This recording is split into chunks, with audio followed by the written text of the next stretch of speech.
So hello everyone. Hello to some of you that I know, a lot of new faces as well. How's everybody doing? Good. Yeah, excited to be back. If you are away. Alright. So I realized that you just ate, so hopefully I won't put you to sleep. But I want this to be as helpful as it can be to you all, so please ask any questions or interrupt me if something doesn't make sense, or say an acronym that you don't know what that means, just let me know. My name is Lou. I use they, them pronouns. I'm the interim director for this academic year of the Office of Multicultural Student Affairs. That's a new change. We had a director named Sean, and he moved on from the university this past summer due to kind of budgetary restraints and just other kind of pieces of the equation. We decided to wait on hiring a full-time director, and I moved into that role as an interim for this next academic year. We're going to be hiring a temporary one-year multicultural coordinator, which there's already one multicultural coordinator. His name is Isaiah Iboko. He's fabulous. He's working downstairs right now. But he kind of runs a lot of the programming and doing a lot of the student-facing services that we offer. So we're gonna hire a new person for this year to help and assist of some of the things that I won't be able to do as I move into the director role. And so we hope to get somebody hired within the next month and a half or so and get them kind of up to speed. But generally, what is Omsa? Omsa is a community and a student services office that seeks to provide opportunities for folks to engage around diversity and social justice issues. And that's kind of just a broad general overview. As you can see, we're a physical space. We should have 3 professional staff members if we're fully staffed.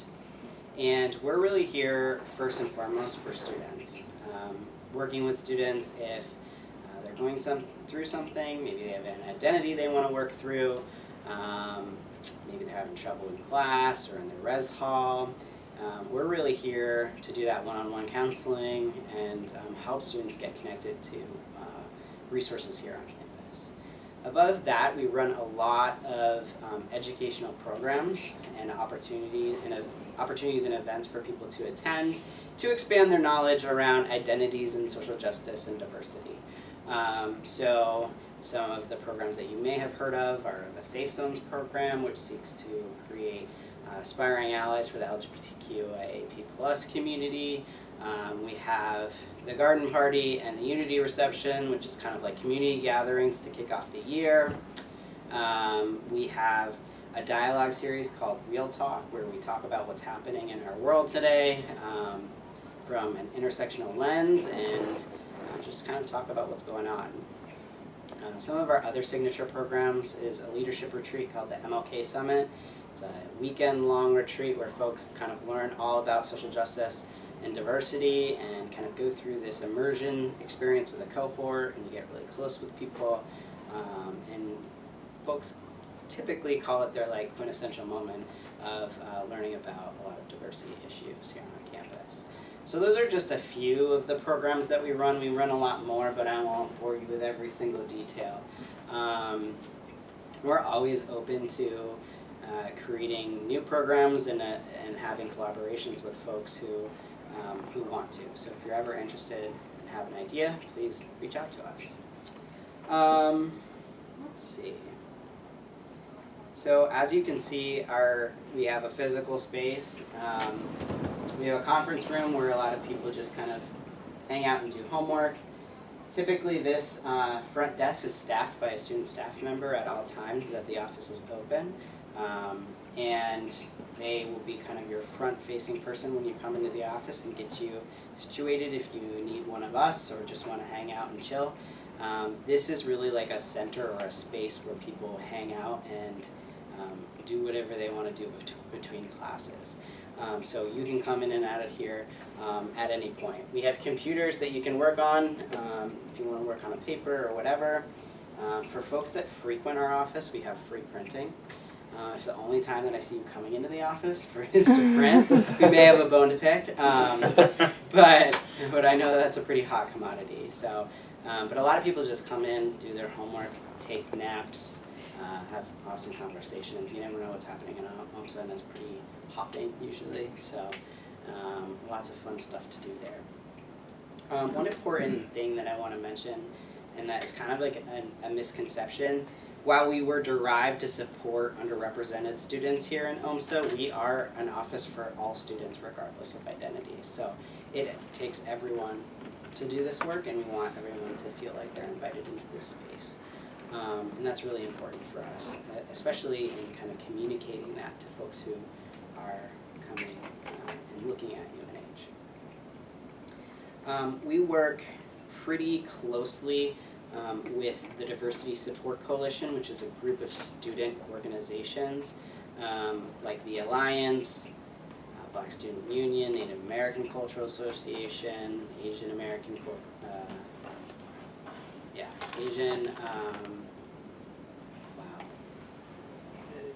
United Asian Coalition, thank you. So let's see, Mosaico, which is the Latinx organization, and Halal. So those are under the DSC umbrella. Oftentimes what I hear folks doing, and I understand why, is that they confuse Omsa with the DSC organizations. The DSC orgs are down on the bottom level, and they're all student run. While we're not advisors or anything to them, we do work really closely with them and run a lot of events. So it's an important distinction that we are two different entities. With that said, a lot of the students that are involved in the DSC orgs happen to be on our student staff. So there's a lot of crossover here. There are a lot of organizations outside of the DSC, like Trans UNH, Stonewall Grads, which is like an LGBTQ group for graduate students, Vietnamese Student Association, Wild Axe, Vox. There's just a ton of student organizations that are tend to be like either social justice oriented or identity based. There are also a few groups that are closed groups based on identities. So there's something called MOSTEF, and that is Men of Strength. Yeah, well, I don't know why I'm forgetting everything right now. Men of Strength, Determination, Education and Family, I believe it is the acronym.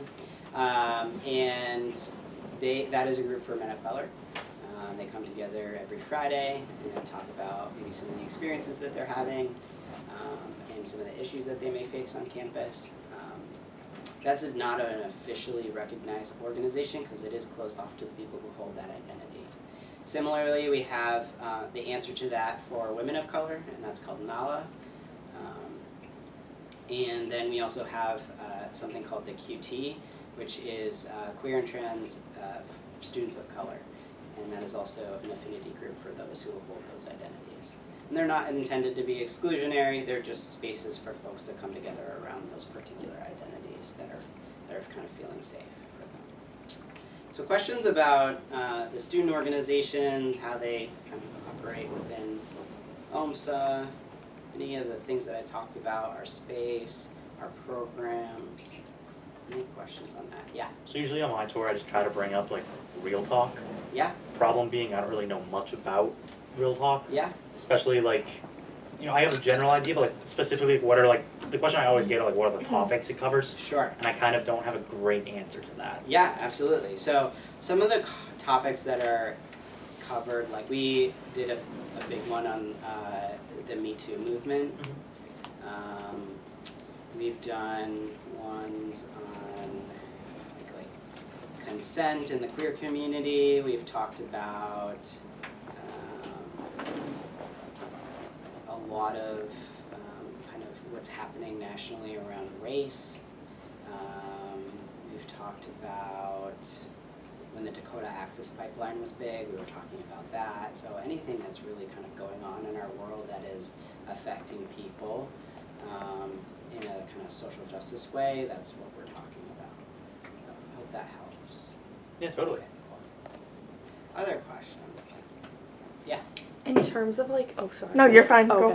for it. In terms of like the physical space, are there like hours or specific days that you're open? Because a lot of times when people have like a lot of questions, I tend to tell them to like stop by after the tour, that like I'll walk them back after the tour, but I just don't want to end up doing that on like a day that's not really a possibility. Totally, and I'm so glad that you brought that up, because I want to reiterate that at any point, feel free to refer folks to stop in the office. We love when folks stop in and they chat.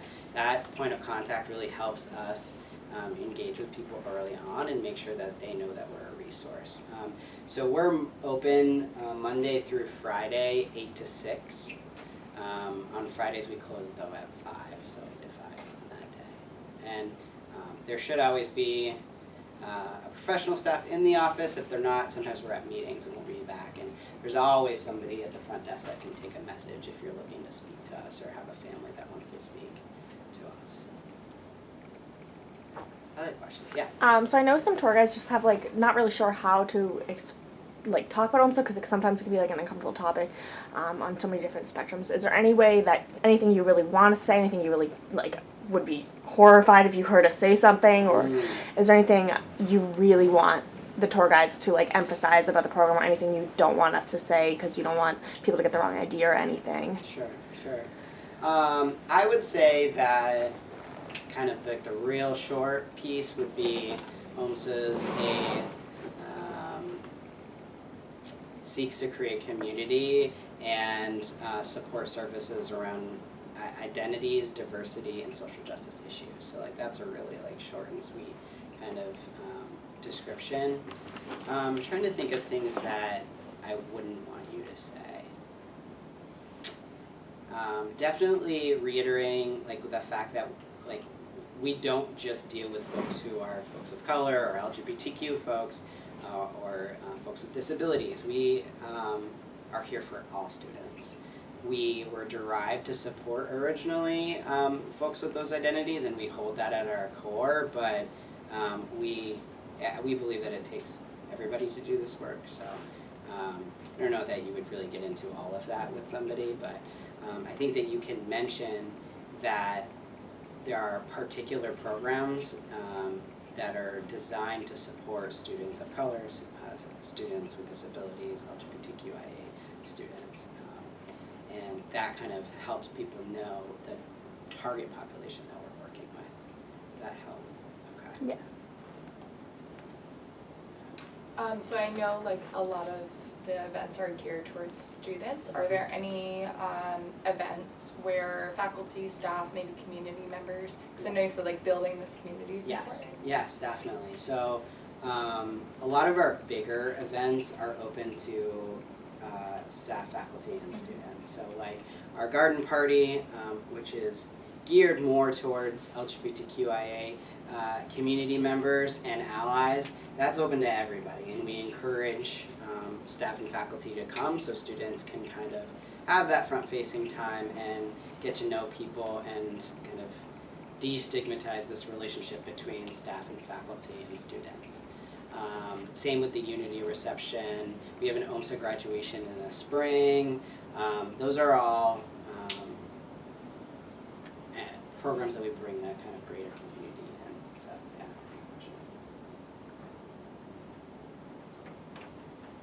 Other questions that you have?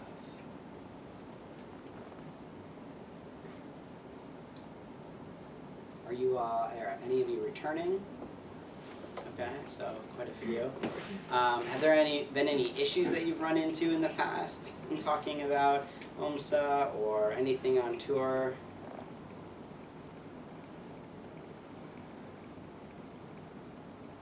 No issues? Okay. I mean, I don't know if it's like an issue so much, but I have had people like pretty aggressively be like, why is it so white?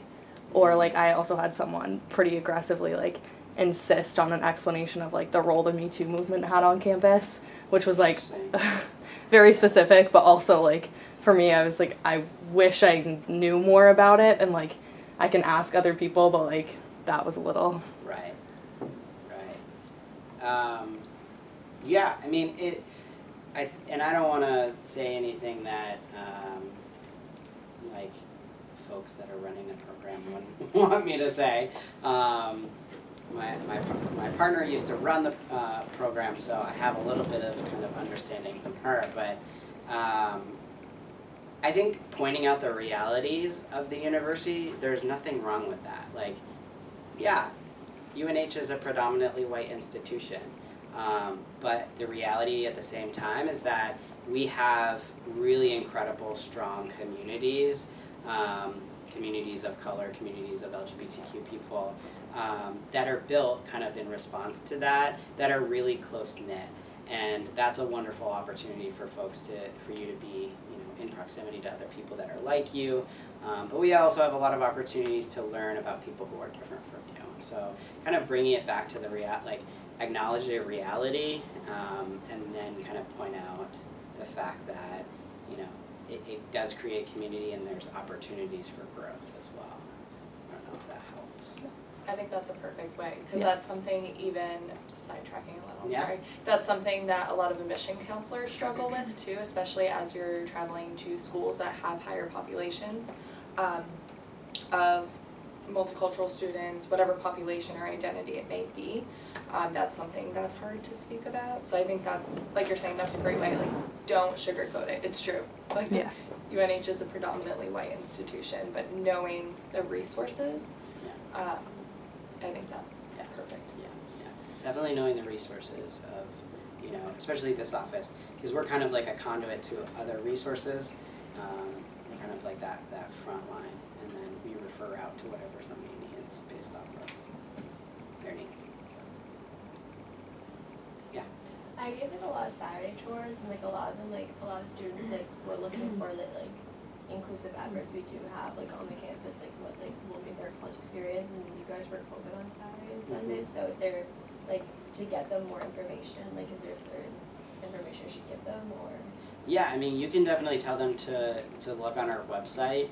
All of our contact information is on there, so we're free to we'd be happy to answer any questions if they want to email us.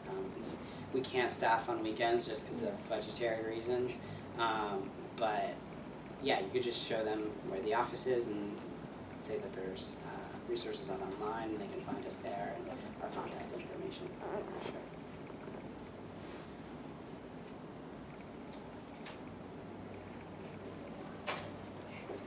Other questions?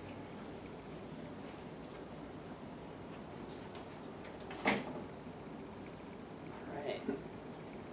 Well, I hope that this was helpful, and please, if in this setting you don't want to answer or ask a question, don't hesitate to reach out to me. I'm happy to answer any question. Please stop by. We love having people in our space, and everybody's welcome here, so I hope that you'll stop by and say hey sometime. But good luck with your training. Thank you. Thank you. Yeah.